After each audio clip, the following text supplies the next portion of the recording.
Misteri otak, bagaimana gangguan di setiap bagiannya mengubah kepribadian, emosi, dan perilaku kita.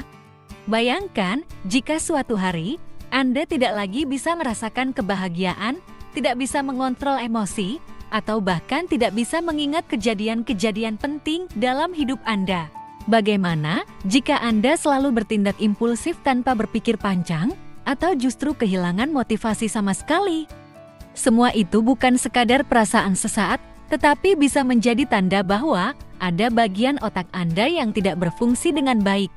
Dalam dokumenter ini, kita akan mengupas bagaimana setiap bagian otak mempengaruhi kehidupan kita dan apa yang terjadi jika bagian-bagian ini mengalami gangguan.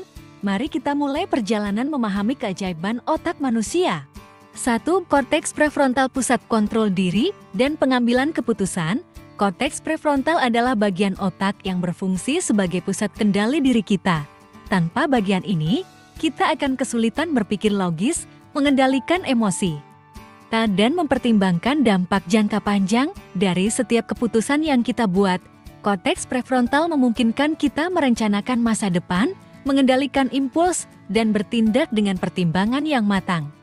Namun, ketika korteks prefrontal mengalami gangguan akibat cedera kepala, stres kronis, atau kondisi neurologis seperti ADHD dan skizofrenia, seseorang bisa menjadi sangat impulsif, bertindak agresif tanpa berpikir panjang, dan kehilangan kesadaran akan konsekuensi tindakannya. Misalnya, seseorang mungkin menghabiskan seluruh tabungannya dalam semalam tanpa menyadari dampaknya terhadap kehidupannya di kemudian hari. Untuk membantu memulihkan fungsi korteks prefrontal, terapi kognitif perilaku CBT digunakan untuk melatih keterampilan berpikir rasional dan pengendalian diri. Selain itu, latihan regulasi emosi, teknik mindfulness, serta stimulasi otak seperti transcranial magnetic stimulation (TMS) atau Deep Brain Stimulation (DBS) juga telah terbukti efektif dalam meningkatkan aktivitas korteks prefrontal bagi individu dengan gangguan ini. 2. Striatum nucleus accumbens, motivasi dan rasa bahagia. Pernahkah Anda merasa puas setelah mencapai sesuatu? Perasaan bahagia setelah menyelesaikan tugas berat atau menikmati makanan favorit Anda berasal dari nucleus accumbens, bagian dari striatum yang merupakan pusat sistem reward di otak. Nucleus accumbens memungkinkan kita merasakan kepuasan dan dorongan untuk mengejar kesuksesan atau pengalaman yang menyenangkan. Namun, ketika nucleus accumbens mengalami gangguan, seseorang bisa kehilangan motivasi untuk melakukan aktivitas sehari-hari, mengalami anedonia, ketidakmampuan untuk merasakan kebahagiaan, dan bahkan jatuh ke dalam depresi berat atau kecanduan. Hal ini dapat disebabkan oleh ketidakseimbangan dopamin, stres kronis, atau efek samping dari obat-obatan tertentu. Pendekatan pemulihan mencakup terapi perilaku berbasis reward, seperti membuat sistem penghargaan bagi diri sendiri untuk meningkatkan motivasi. Selain itu, olahraga aerobik telah terbukti meningkatkan produksi dopamin di otak, membantu memperbaiki fungsi nucleus accumbens dalam beberapa kasus. Pengobatan seperti L-Dopa atau bupropion dapat digunakan untuk meningkatkan aktivitas otak dan mengatasi gangguan motivasi. 3. Amigdala, pusat emosi dan respons terhadap ancaman. Amigdala adalah pusat pengolahan emosi di otak kita. Tanpa amigdala yang berfungsi dengan baik, kita mungkin tidak akan bisa mengenali ancaman di sekitar kita atau bereaksi secara emosional terhadap situasi tertentu.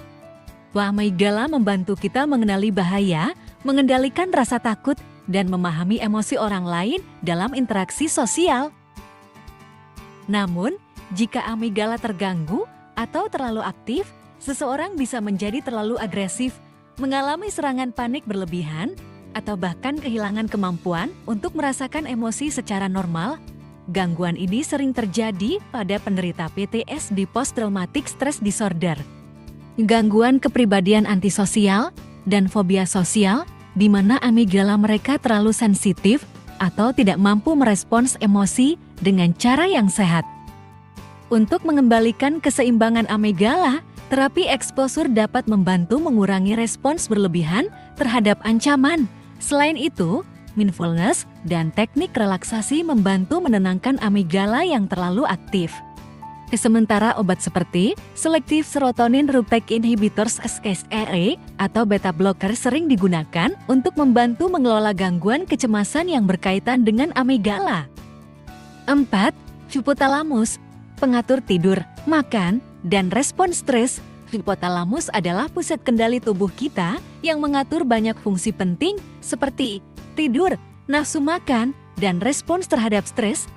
Bagian ini berperan sebagai pengatur keseimbangan tubuh, memastikan bahwa kita makan ketika lapar, tidur ketika lelah, dan bereaksi terhadap situasi stres dengan cara yang sesuai. Namun, jika hipotalamus mengalami gangguan akibat trauma kepala, gangguan metabolik, atau tumor, seseorang bisa mengalami insomnia kronis, gangguan makan seperti anoreksia atau bulimia, serta stres yang berlebihan yang dapat menyebabkan kecemasan atau depresi. Untuk membantu memulihkan fungsi hipotalamus, terapi hormon dapat digunakan untuk menyeimbangkan sistem endokrin. Selain itu, teknik relaksasi seperti yoga dan meditasi membantu mengurangi stres.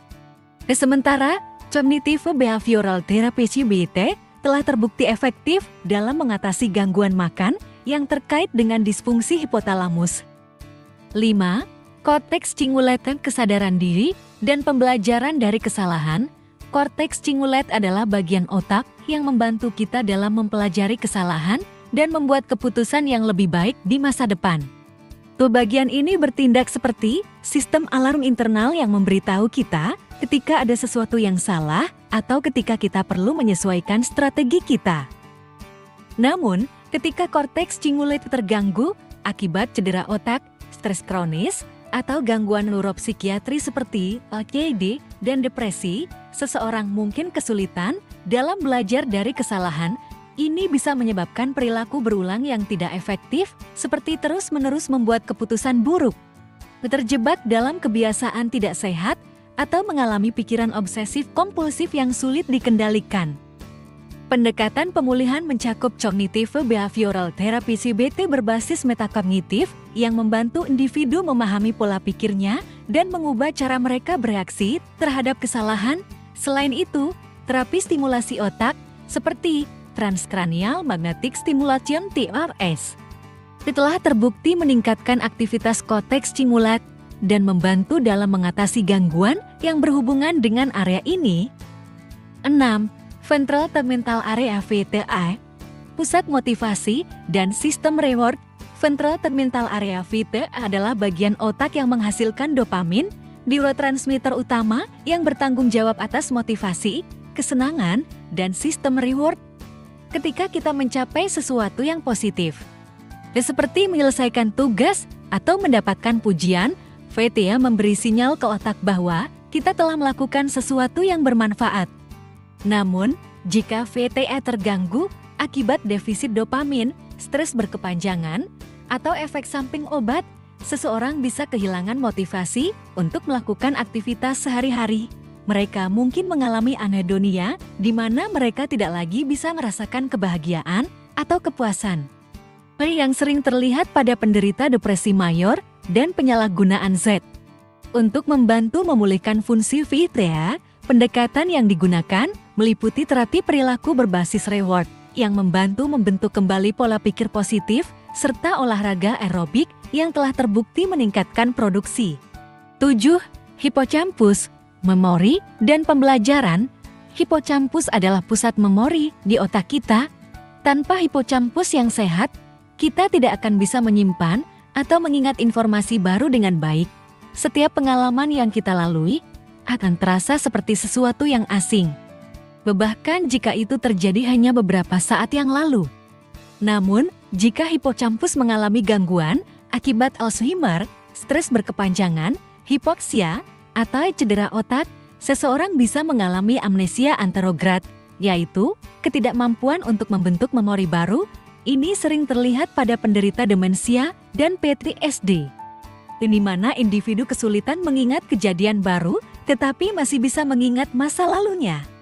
Untuk membantu meningkatkan kesehatan hippocampus, latihan kognitif seperti membaca, menulis, atau mempelajari keterampilan baru dapat membantu menjaga fungsi memori tetap optimal. Selain itu, suplemen neuroprotektif seperti kolin dan vitamin B12 juga dapat mendukung kesehatan hipokampus, terutama bagi mereka yang berisiko mengalami gangguan memori.